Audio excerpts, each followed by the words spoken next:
ഒന്ന് പുഞ്ചിരിച്ചാൽ എന്താ അല്ലേ? ഒന്ന് പുഞ്ചിരിച്ചുകൂടെ? നമ്മൾ എന്തിനാ എത്രമാത്രം മസിലൊക്കെ പിടിച്ച് ഓടി നടക്കുന്നു? നമ്മൾ ഈ ഭൂമിയിൽ നിന്നും ഒരു ദിവസം പോകേണ്ടവരാണ്. ഈ ഭൂമിയിൽ നിന്നും നമ്മൾ പോകുമ്പോൾ മറ്റുള്ളവരുടെ ഇടയിൽ നമ്മൾ വിരിച്ച പുഞ്ചിരിക്ക് സ്ഥാനമുള്ളൂ. മറ്റുള്ളവരൊക്കെ നമ്മളെ ഓർത്തു വെക്കണമെങ്കിൽ, മറ്റുള്ളവരൊക്കെ നമ്മളെ ബഹുമാനത്തോടെ കാണണമെങ്കിൽ നമുക്കൊന്ന് പുഞ്ചിരിക്കാൻ കഴിയണം. മറ്റുള്ളവരുടെ ഇടയിൽ പുഞ്ചിരിച്ച് നടക്കാൻ നമുക്ക് കഴിയണം.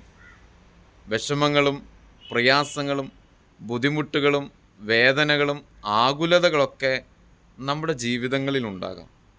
എന്നാലും അതിൻ്റെ നിറവിൽ നിന്ന് പുഞ്ചിരിക്കാൻ നമുക്ക് കഴിയണം. എങ്കിൽ നമ്മൾ മറ്റുള്ളവരുടെ മുമ്പിൽ ഇടം പിടിക്കാനായിട്ട്, മറ്റുള്ളവരൊക്കെ നമ്മളെ ഓർത്തു വയ്ക്കാനായിട്ട് കാരണമാകും. അതുകൊണ്ട് ഒന്ന് പുഞ്ചിരിച്ച് ജീവിക്കാൻ പഠിക്കാം. സന്തോഷത്തോടെ ആയിരിക്കുക, ജീവിതത്തെ സ്നേഹിക്കുക. Happy life.